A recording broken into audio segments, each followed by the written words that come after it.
성도님 기도 가운데 지난 월요일부터 목요일까지 워싱턴 DC에 있었던 내셔널 프리칭 컨퍼런스에 제가 다녀오게 되었습니다. 세계 석학들이 현재 교회에 있어서의 메가 트렌드, 지금은 어떻게 진행이 되는가, 미국, 유럽, 또 한국의 석학들이 많이 참여한 집회였는데요. 현재 서방 세계의 모든 교회에 있어서는 외적인 도전과 내적인 도전 가운데 이상한 기이 현상들이 많이 있다라는 그 트렌드를 세미나 가운데 제가 깨닫게 되었습니다. 첫 번째 교회의 외적인 도전은 교회 역사 가운데 있었던 사탄의 핍박을 들 수가 있습니다. 매달 전 세계의 322명의 성도들은 핍박으로 죽음을 당하고 있고 214개에 있는 교회와 미니스트리에 있는 건물들은 파괴가 되고 있으며 772명의 성도들이 핍박 가운데 고난을 받고 있는 것입니다. 주로 1040 윈도우라고 불리우는 모슬렘과 중국과 같은 공산권에서 이 일이 많이 있었는데 지난해부터 미국에도 다른 종교에게는 특별히 양보하는 미국이 기독교를 많이 핍박하는 모습들로 여러 사고들이 많이 있었다는 것입니다. 수잔 아노레에 의하면 오레곤에 있었던 10명을 피살했던 그러한 학살처럼 기독교인을 타겟으로 하는 테러들이 미국 안에서도 많이 있게 되고 또 말씀 바깥으로 나아가는 정책들이 전에와는 달리 너무 쉽게 이반이 되는 그러한 모습 가운데 교회는 사탄의 이러한 핍박 가운데 점점점 신앙을 유지하고자 하는 성도들이 살기가 어려운 그러한 세상이 되고 있는 것입니다. 교회는 또한 외적뿐만 아니라 내적인 도전에 직면하고 있습니다. 급속한 세속화를 통해서 조셉 마터라라는 학자가 말한 것처럼 오늘날에 예수님을 믿는다고 하는 사람들도 하나님을 경외, 두려워하지 않는 방종의 삶을 살고 있습니다. 목사들은 복음이 없는 그냥 좋은 얘기만 하는 설교를 많이 하게 되고 기준이 없는 교회 회원, 훈련이 없는 양육, 성도덕의 타락, 재물의 우상화와 자기 만족 중심의 삶 가운데 오늘날 교회는 계속 세속화의 길을 걷고 있는 것입니다. 저희가 세미나의 기간 동안에 동시대에 유나이티드 메소디스트 처치 연합 감리교회에서는 총회가 있었습니다. 포틀랜드에 있었던 이 총회는요, 실시간으로 많은 사람들로 하여금 트위터나 또 TV를 통해서 중계가 되게 되었는데 감리교 목사님들이 그토록 많이 기도했지만 그러나 52대 48의 그 숫자로 동성애가 유나이티드 메소디스트 처치에 개방이 되게 되고 곧 연합감리교회가 분열의 그러한 양성으로 들어갈 징조가 보이고 있다고 합니다. 하나님의 말씀은 급속도로 낮아지게 되고 세상의 급속한 물결들이 이제 교회로 들어옴으로 말미암아 외적인 핍박뿐만 아니라 내적인 이러한 교회답지 못한 모습은 오늘날의 많은 가나안 성도들을 양산하게 되는 기현상을 일으키게 된 것입니다. 1945년도부터 그레이스 데비라는 그 학자에 의하면 영국 교회가 이 길을 걸어갔다고 합니다. 외부의 핍박과 내부의 분열 가운데 많은 사람들이 예수 그리스도를 믿는다고 하지만 교회에 나아가지 않는 가나안 성도들이 늘어나게 된 것입니다. 가나안, 하나님의 약속의 땅 가나안이 아닌 안나가를 거꾸로 말한 표현이죠. 안나가. Believing without belonging이라는 이러한 성도들이 양산이 되게 된 것입니다. 예수님을 믿지만 나는 소속되지 않겠다라는 것입니다.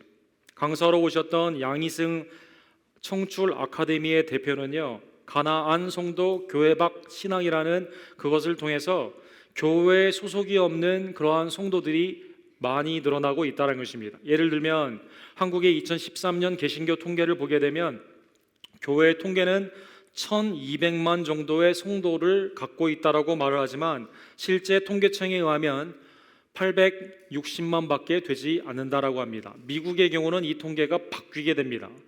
교회에 나오는 사람은 적게 되고 예수님을 믿게 된다고 하는 사람들이 많이 있다는 것입니다.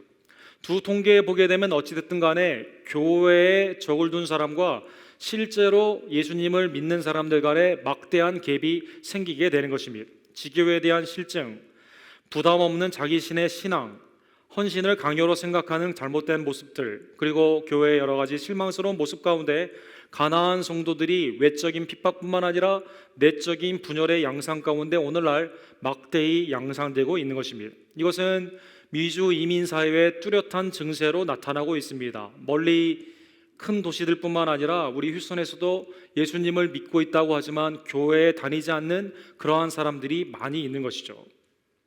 오늘 본문은 히브리서의 말씀을 통해서 하나님께서 우리에게 말씀 가운데 주시는 양날의 그 검으로 우리에게 경고, 그리고 동시에 위로를 동시에 허락해 주고 있습니다. 로마의 점진적인 핍박과 로마 전체 제국에 있는 핍박의 양상 가운데 당시 교인들은 외부의 핍박에 시달리고 있었습니다.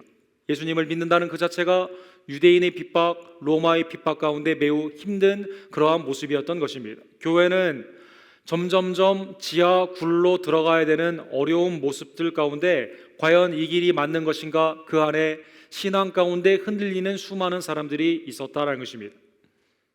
26절과 27절에 보면 6장에도 강조되었던 그러한 의미에서 유대교로 다시 돌아가려고 하고 신앙을 포기하려고 하는 사람들에게 배교의 경고를 먼저 해주고 있습니다. 우리가 진리를 아는 지식을 받은 후 짐짓 죄를 범한 즉 다시 속죄하는 제사가 없고 오직 무서운 마음으로 심판을 기다리는 것과 대적하는 자를 태울 맹렬한 불만 있으리라.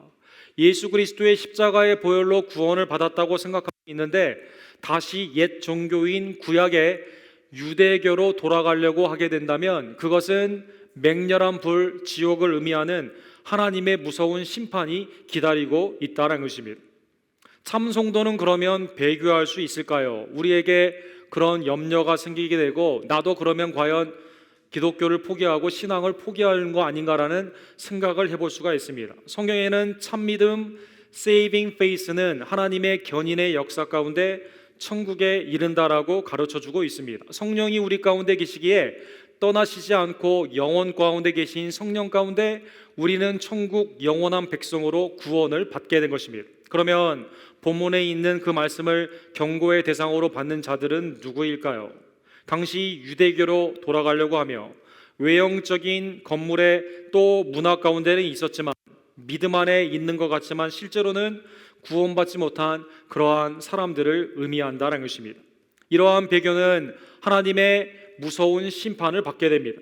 29절에 보면 하물며 하나님의 아들을 질밟고 자기를 거룩하게 한 언약의 피를 부정하는 것으로 여기고 은혜의 성령을 욕되게 하는 자가 당연히 받을 형벌은 얼마나 더 무겁겠느냐 너희는 생각하라. 그들이 돌아가려고 하는 유대교회도 모세의 율법에 보면 두세 증인이 있을 경우 그 죄가 인정이 되면 형벌을 받게 되었습니다. 하물며 예수 그리스도의 속량의 은혜, 성령의 거룩함의 은혜를 저버리게 되면 오늘 삼위일체 주일인데 성령을 욕되게 하고 부정하게 하는 그것은요 하나님의 더 큰 심판이 있다는 것입니다. 31절에 우리에게 이렇게 경고해 줍니다.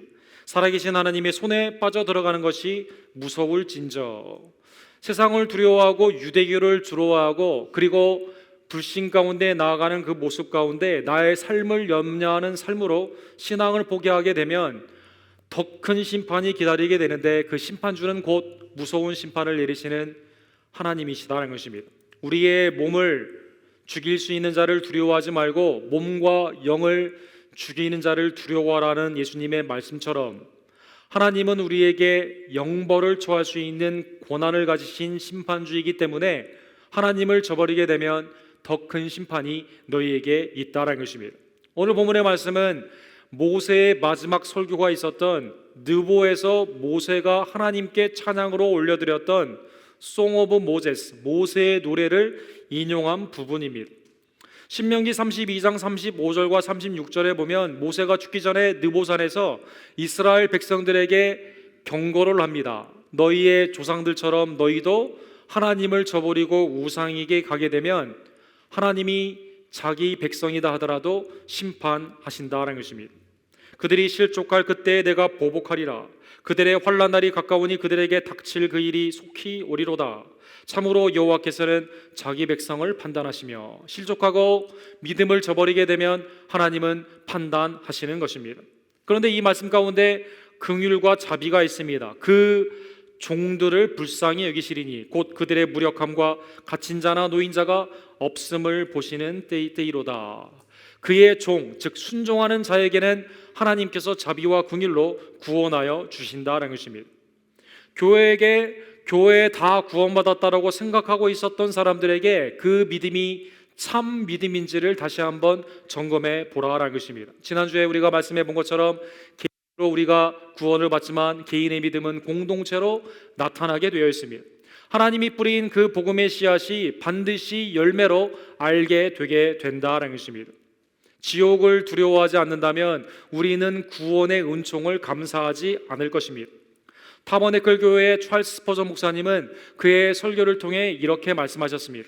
당신이 지옥을 가볍게 생각한다면 주님의 십자가도 가볍게 생각할 것이다. 죄인의 고통을 하찮게 여긴다면 당신을 죄에서 구원하신 구원주도 하찮게 여길 것이다. 지옥을 매우 경히 여긴다면 지옥에서 구원을 받은, 영벌에서 구원을 받은 그 구속의 십자가가 매우 약하게 보일 것이다 라는 것입니다. 죄인의 벌, 그 고통을 매우 가볍게 여긴다면 우리는 죄를 더 많이 짓게 되겠죠.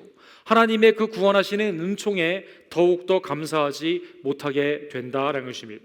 외부의 핍박, 내부의 여러 가지 실망이 많은 이때 하나님 앞에 우리가 개인의 구원으로 받은 그 믿음은 인내로서 공동체의 아름다운 신앙으로 열매를 맺게 되는데, 그렇게 하려면 그러면 어떻게 해야만 될까요? 오늘 본문에 보면 히브리서 기자가 직접 그 말씀에 관한 적용을 우리에게 해주고 있습니다. 첫 번째로 지난 고난에서 하나님이 우리를 어떻게 구원해 주셨는지 과거의 은혜를 기억하라라는 것입니다. 32절과 33절 우리 다 같이 읽도록 하겠습니다. 전날에 너희가 빛을 받은 후에 고난의 큰 싸움을 견뎌낸 것을 생각하라.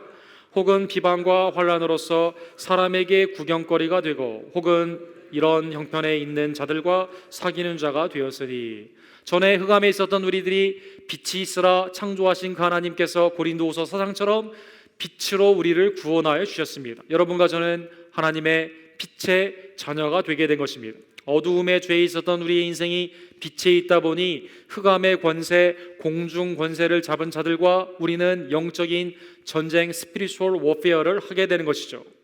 비방을 받습니다. 혼란을 당합니다. 그리고 그런 형편의 어려움 가운데 있는 사람들과 이제는 하나가 되게 된 것입니다. 그런데 이때 하나님께서 건져주신 그 히브리서에 받는 그 말씀들을 받았던 두 번째 세대들, 전의 고난에서 함께 견딜 수 있도록 은혜를 주신 그 하나님을 기억하라라는 것입니다. 바울 사도도 디모데후서 4장 18절에 보면 주께서 나를 모든 악한 일에서 건져내시고, 전에 수많은 죽을 위기를, 적어도 사도행전에 보게 되면 4번의 죽을 위기가 그에게 있었습니다. 그런데 다 하나님께서는 구원하여 주셨다는 것입니다. 또 그의 천국에 들어가도록 구원하시리니 그에게 영광이 세세 무궁토록 있을지어다. 전에도 구원받았고 지금도 고난에서 구원하여 주시며 그리고 앞으로 천국으로 인도하여 주신다는 것입니다. 사랑하는 성도 여러분, 우리의 개인의 신앙의 위협, 고난의 여러 가지 도전이 있을 때 과거에 하나님께서 우리의 심령과 우리의 가정과 교회에게 베푸신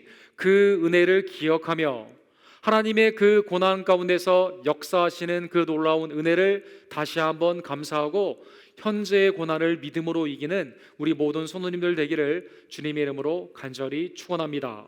두 번째로, 같은 형편에 있는 자들을 이제 동정하는 그러한 모습으로 나아가라라는 것입니다. 너희가 갇힌 자를 동정하고 너희 소유를 빼앗긴 것도 기쁘게 당하는 것은 더 낫고 영구한 소유가 있는 줄을 알미라. 그러므로 너희 담대함을 버리지 말라. 이것이 큰 상을 얻게 하느니라. 천국의 영원한 소유를 받은 우리들은요, 이 땅에 같은 믿음 가운데 있는 성도의 고난을 동정해야만 된다라는 것입니다. 믿음 가운데 감옥에 간 사람들이 당시에 있었습니다. 지금도 믿음으로 말미암아 여러 삶 가운데 어려워하는 자들을 동정해야만 된다라는 것입니다. 이러한 담대함이 하나님의 큰 상을 받는 공동체의 모습이 되는 것입니다. 베드로 사도도 아시아에 흩어져 있었던 고난받는 성도들에게 이렇게 말씀하십니다. 너희가 다 마음을 같이하여, 마음이 같이해야만 동정할 수가 있는 것이죠. 형제를 사랑하며 불쌍히 여기며 겸손하라라는 것입니다. 다른 성도의 믿음 때문에 받는, 예수님과 복음 때문에 받는 그 형편을 긍휼히 여기며 동정하라라는 것입니다. 본문에 나오는 sympathy, 동정이라는 단어의 원어에 보게 되면 타인의 감정과 감각을 나에게 이입한다라는 뜻이라고 합니다. 내가 저 상황에 놓였다라고 상상을 하게 되며 그 사람의 위치를 내 마음 가운데 받아들이는 그때에 공감이 되고 동정이 되게 되는 것입니다. 커넥티드라고 하는 책 가운데 오늘날의 미국의 소셜 패턴, 사람들이 어떻게 모이고 누구와 친한가를 연구한 그 책이 있습니다. 커넥티드라는 책에 보면 행복 무리군이다라는 표가 나와 있게 되죠. 그래서 누구를 언제 어디서 만나게 되고 매일의 삶 가운데 물리적인 것뿐만 아니라 소셜 네트워크를 통해서 누가 누구와 친구가 되고 그 친구는 또 누구에게 친구가 되는 그것을 종합하여 빅데이터로 분석한 것입니다. 도표를 보시면 셀처럼 조그맣게 되어 있는데요. 이건 사람을 의미하게 되죠. 여러 패턴들이 있는데 비슷한 패턴들을 다 보이고 있습니다. 예를 들자면 본문의 그림에 나와 있는 이 패턴은요, 긍정적인 생각을 가진 사람들은 노랑 생각입니다. 또 긍정적이거나 부정적이지 않고 그냥 보통에 있는 사람들은 초록색이고, 부정적인 평소의 생각을 가진 사람들은요 파랑색입니다. 여러분, 이걸 자세히 보시게 되면 이 색깔들이 다 뭉쳐 있다라는 것입니다. 긍정적인 사람들은 긍정적인 사람, 부정적인 사람은 부정적인 사람으로 있다는 것이죠. 동정이라는 뜻은 무엇일까요? 왜 이런 증후군이 나타나게 될까요? 마음이 서로 통한다라는 것입니다. 믿지 않는 자가 믿는 자를 동정할 수 있을까요? 예수 그리스도를 믿기 때문에 고난받는 자의 그 심정을 믿지 않는 자가 헤아릴 수 있을까요? 동정은 그 사람의 감각과 감정을 나에게 이입하는 것이기 때문에 성도만이 성도를 위로할 수 있는 것입니다. 성도 안에 있는 성령의 역사가 다른 사람의 성령 안에 있는 그 성도의 삶의 어려움을 같이 위로할 수 있다는 것입니다. 클러스터, 무리군처럼 함께 있는 이 가운데 교회의 중요한 역할은 지난주에 말씀드린 것처럼 사랑과 선행을 격려하는 무리의 모습으로 나타나게 된다는 것입니다.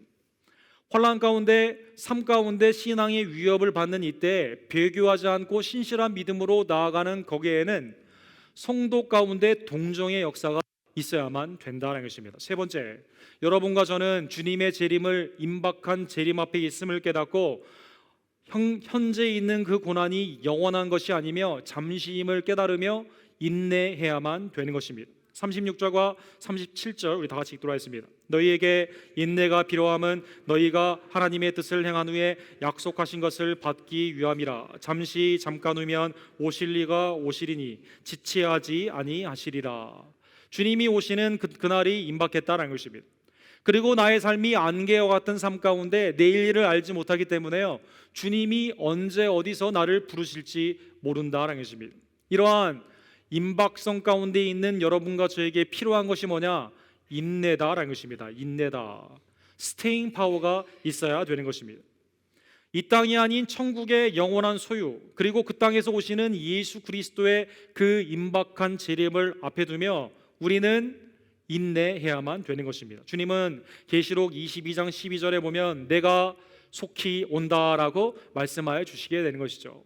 속히 온다, 이 뜻은 어느 시간에 오실지 모른다라는 것입니다. 주님은 오실 때 우리에게 각 사람에게 행한 대로 갚아주시기 위해 이 땅에 오시게 되는 것입니다.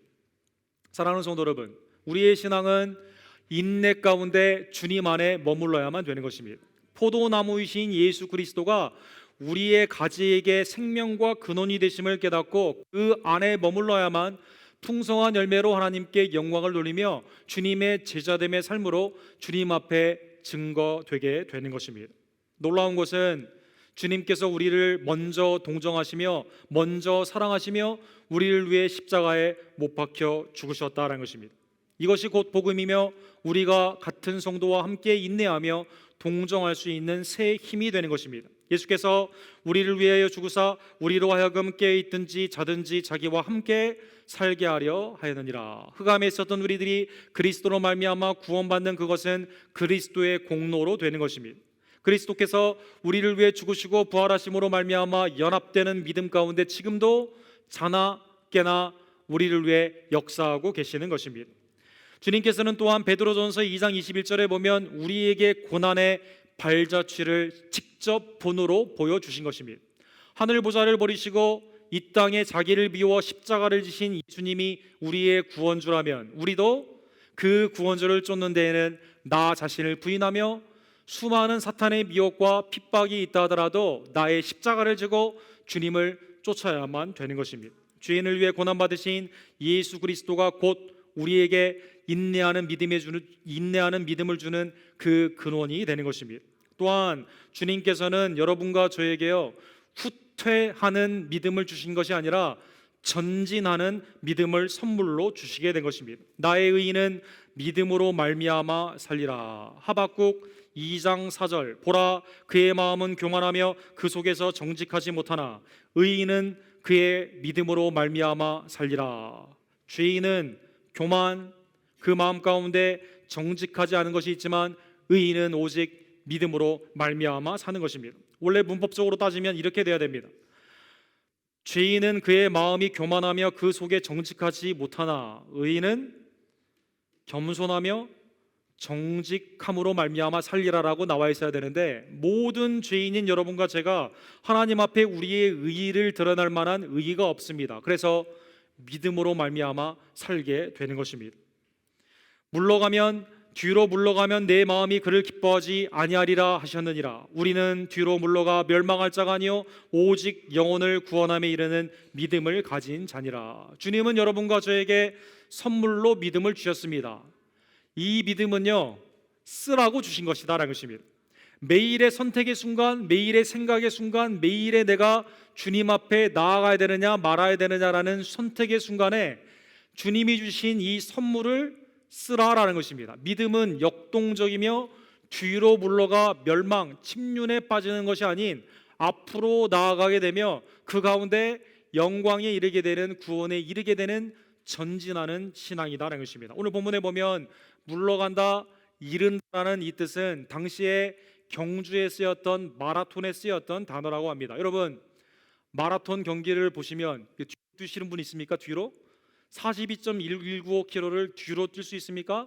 뛸 수가 없는 것입니다. 뒤로 가면은요 경기에서 실격이 되게 되는 것입니다. 마라톤뿐만 아니라 모든 우리의 인생의 경주가요 후퇴하여 이기는 경기가 그러한 게임이 아무것도 없다는 것입니다. 신앙은 마라톤처럼 앞으로 나아가게 되는 것입니다. 앞으로 나아가는 그 인생 가운데 주님이 여러분과 제가 인내할 수 있도록 무엇을 주십니까? 믿음을 선물로 주셨다는 것입니다. 나는 선한 싸움을 싸우고 나의 달려갈 길을 마치고 후퇴하는 자, 뒤로 물러가는 자는 이 길을 경주를 마칠 수가 없는 것입니다. 그 다음에 오늘 본문에 보면 믿음을 지켰으니 이제후로는 나를 위하여 의의 면류관이 예비되었으므로 주 곧 의로운 제사장이 그날에 내게 주실 것이며 이 마라톤이 처음 마라톤 그 평야를 42.19km를 이 사람이 왜 뛰었어요? 목적이 없는 게 뛴 게 아닙니다. 우리가 이겼다, 페르시아와의 전쟁 가운데 이겼다라고 하는 그 기쁨의 소식을 가지고 앞으로 왕에게 달려가게 되게 된 것이죠. 신앙은 단거리에 그 경주가 아닌 스타트를 잘했다고 해서 중간에 그 어떤 그 랠리를 잘했다고 해서 되는 게 아니라요 지속적으로 다 이것을 마치는 사람만이 주는 마라톤과 같은 장거리 경주다라는 것입니다. 승리의 기쁨을 가지고 우리는 뛰는 것이 곧 믿음이다라는 것입니다. 사랑하는 성도 여러분, 오늘날 우리가 한 가지 일을 하게 될 때 그거를 이렇게 하지 못하고 자꾸 직업을 바꾸거나 회사를 바꾸게 되면 사람들은 너 이렇게 인내하지 못하냐, 견디지 못하냐라고 말을 하게 되죠. 신앙은 장거리 경주 가운데 우리에게 주시는 어려운 고난과 핍박이 반드시 있기 때문에 주님이 그래서 여러분과 저에게 인내하는 믿음을 선물로 주신 것입니다. 후퇴하지 아니하며 믿음을 지킴으로 인내로 경주하여 우리의 신앙을 온전히 주님 앞에 마치게 되는 주님의 아름다운 성도들 되기를 간절히 원합니다. 미국과 노르웨이가 거의 동시에 북극 탐험에 나서게 되었습니다. 미국에서는 피어리라고 하는 그 탐험가가 나서게 되고, 이 노르웨이에서는 당시에 그 남작 자격까지 받은 아문센이라는 사람이 출발하게 됩니다. 출발을 하는 가운데 아주 스타트가 빨랐습니다. 중간까지 매우 빠르게 갔습니다. 그리고 아문센 생각에는 곧 북극의 노르웨이 깃발을 꽂을까라는 생각을 하는 것 가운데 주위에 있는 대원들이 아프기 시작합니다. 같이 갔던 개들이 죽기 시작하게 됩니다. 그래서 조금만 더 갈까, 여기서 포기할까라는 생각 가운데 포기를 하게 됩니다. 그리고 다시 돌아오게 되었는데, 얼마 있다가 피어리라는 미국의 그 탐험가가 북극에 먼저 송조기를 꼽게 됩니다. 몇 년 후에 피어리와 만나게 되었어요. 내가 멈췄던 그 지점과 당시에 피어리는 어디에 있었는가를 서로 대화 가운데 비교를 하게 됩니다. 알고 보니 나는 30km만 더 갔으면 됐고, 당시 피어리는 300km 바깥에 있었다는 것입니다. 조금만 더 가면 되는데 마음의 실망 가운데, 낭만 가운데 포기하고 거꾸로 돌아오게 된 것입니다. 아문센은 그것을 경험 삼아 남극에 다시 도전을 하게 됩니다. 남극에 가게 되었을 때는 포기하지 않는 인내를 먼저 마음 가운데 대원들에게 말하여 주게 되고, 당시에 남극에 가게 되는 그 개들을 더 많이 확보하게 되어서 성공적으로 남극에 노르웨이 깃발을 꽂았다고 합니다. 아문센, 인내 가운데 조금만 더 갔으면 됐었는데 가지 못한 그것이 자기에게 큰 인생의 이 반감이 되어서 거울처럼 이제 교훈이 되어서 남극을 그가 처음으로 탐험할 수 있게 된 것입니다. 사랑하는 성도 여러분, 인내하는 이 믿음을 주님께서 우리에게 책찍질만 가지고 무조건 인내하라고 할까요? 강요만 하고 계실까요? 그렇지 않습니다. 주님은 우리에게 지금도 하나님 우편에서 기도하고 계시고, 그리고 인내하는 자에게 우리에게 상급을 반드시 허락하여 주시는 것입니다. 마가복음 10장 30절에 보면, 나와 복음을 위하여 집이나 형제나 자매나 어머니나 아버지나 자식이나 전토를 벌인 자는 현세에 있어 집과 형제와 자매와 어머니나 자식과 전토를 백배나 받되 박해를 겸하여 받고 내세의 영생을 받지 못할 자가 없느니라. 우리의 신앙보다 훨씬 더 큰 상을 주님께서는 허락하여 주시는 것입니다. 2달란트 5달란트밖에 남기지 않았는데 주님께서는 더 큰 것을 너희에게 맡겨 주신다라고 약속하여 주시는 것입니다. 마태복음 5장 11절과 12절에 보면 핍박을 받는 자에게 주님께서 뭐라고 말씀하십니까? 하늘에서 너희의 상이 큼이라라고 말씀하여 주시는 것입니다. 팔복 가운데 가장 큰 은혜의 그 복은 주님을 위해 박해와 핍박을 받는 그 성도에게 주시는 가장 큰 상이 곧 하나님의 놀라우신 그 은혜의 상이 되는 것입니다. 사랑하는 성도 여러분, 우리는 그 상을 위해 지금도 진력을 하는 신앙의 경주를 하고 있습니다. 신앙의 경주를 하다 보니 앞에 헤드윈드라고 하는 나를 막는 수많은 기류들이 난륙 가운데 나를 막기도 합니다.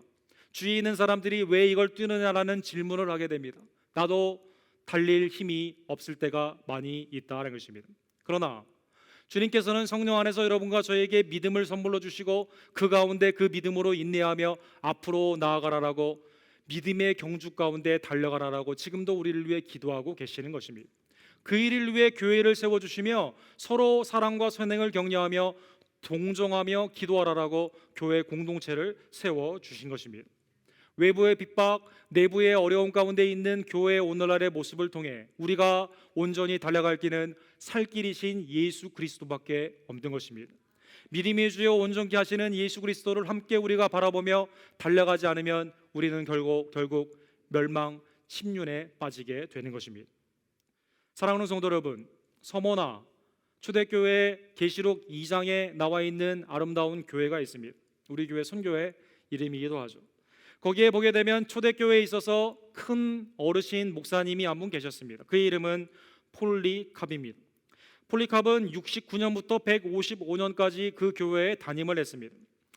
155년 로마의 핍박이 있는 그때 그의 나이 85세에 로마 전체에 핍박이 있으면서 그 사회에 아름다운 기여를 많이 했던 이 교회의 담임인 폴리캅에게 당시의 총독은 이거 그냥 사실 예수님 믿는 사람들은 다 불태워 죽이게 되는 화형의 그 언도를 하게 되는데 당신은 그 교회뿐만 아니라 이 사회에 막대한 기여를 했으니까 내가 당신 크리스찬입니까? 라고 묻게 되면 그래도 양심이 있고 믿음이 있으니까 아닙니다라고는 하지 말고 그냥 어물거려라. 당신 연세도 많고 무슨 말인지 못 알아듣게 되면 오케이. 그럼 통과하면 내가 살려주겠다라고 그 편지를 그가 받게 됩니다. 총독이 묻습니다. 당신 예수님 믿는 기독교인입니까? 라고 하게 됩니다. 이때 폴리캅이 마지막으로 이렇게 말을 했다고 합니다. Hear me clearly. I am a Christian. 정확히 들어라. 나는 기독교인이다 라고 한 것입니다. 그래서 그는 85세 인생에서 화형으로 하나님 앞에 그의 삶을 드리게 됩니다. 서머나의 교회는 그 후에 더욱더 핍박을 이기며 가장 주님의 칭찬을 받는, 그리고 초대교회에 있어서 가장 큰 영향력이 있는 교회로 자리 잡게 되었습니다. 주기철 목사님, 한국 평양의 대부흥 가운데 평양의 풍성한 그 부흥운동을 일으켰던 목사님이 일제의 침략, 일제의 강점 가운데 감옥에 갇히게 되었습니다. 예수님을 포기하고 신사참배를 하는 수많은 미혹이 있었지만 1944년 당시 49세 그는 그 편지와 설교를 남기고 하나님 앞에 그의 삶을 순교로 맡기게 되었습니다. 나는 의에 죽고 의에 살기를 원한다. 나는 사망 권세를 이기신 예수님을 택하기를 원한다. 나의 어머니와 나의 자녀는 주님께서 맡아 주실 것이다. 그는 순교로 그의 삶을 하나님께 영광으로 돌리게 된 것입니다. 그로 말미암아 평양에 있었던 수많은 기독교인이 죽었지만 함께 내려온 평양에 있었던 노예 회원들이 오늘날 한국 기독교의 가장 큰 노예 회원이 되며 그로 말미암아 남쪽에 있는 교회들의 큰 부흥의 씨앗이 되게 된 것입니다. 사랑하는 성도 여러분, 오늘날 미국에서도 기독교인으로 살기가 점점 어려워지는 이때 세상에 미혹이 많고 내가 신앙으로 온전히 나아가는 것이 맞는가, 예수 그리스도가 아닌 세상을 바라보게 될 때 실망을 많이 하게 되는 이때 더욱더 하나님께서 우리에게 선물로 주신 믿음을 쓰며 인내하며 동정하며 주님이 기쁘시게 하는 것이 무엇인지 깊이 상고하며 우리에게 당한 신앙의 현주를 함께 격려함으로 완주하는 주님 앞에 착하고 충성된 종이라 의의 면류관 생명의 면류관을 받는 주님의 모든 성도님들이 되기를 주님의 이름으로 간절히 축원합니다. 사랑의 하나님 아버지, 감사합니다. 하나님, 오늘 말씀을 통해 우리가 당면한 신앙의 여러 가지 어려운 점들을 다시 한번 주님 앞에 내놓게 하심에 진심으로 감사를 드립니다. 하나님께서 우리에게 지옥에서 영벌에서 구원받는 그 은혜를 주셨건만 하나님의 그 심판이 얼마나 무서운지를 깨닫지 못하고 주님을 두려워하지 아니하며 세상을 두려워하고 사람들을 두려워할 때가 얼마나 많이 있는지요. 하나님께서는 이미 천국의 영원한 소유를 허락하여 주시며 이 땅에서 믿음으로 살라고 믿음의 선물을 주셨지만 우리는 오히려 믿지 못하고 불신하며 회의 가운데 의심할 때가 얼마나 많이 있던지요. 주님께서는 교회 공동체를 통해 사랑과 선행을 격려하며 말씀과 기도 가운데 주님 앞에 보좌에 나아가라고 하나님께서는 허락하여 주셨지만 우리는 온전한 예배와 하나님의 뜻 가운데 순종의 선행과 격려를 하지 못하는 그러한 모습이 얼마나 많이 있던지요. 주님, 우리의 죄를 회개하며 주님 앞에 다시 한번 나아가오니 믿음의 주여 온전케 하시는 예수 그리스도를 바라보며 믿음을 지키며 우리 앞에 당한 신앙의 경주를 앞으로 나아가는 전진하는 성숙 가운데 온전히 마치는 한 사람도 빠짐없이 의의 면류관과 생명의 면류관을 받는 잘했다 칭찬받는 우리 언덕교회 모든 성도들이 될 수 있도록 주여 역사하여 주시옵소서. 예수 그리스도의 이름으로 간절히 기도드립니다.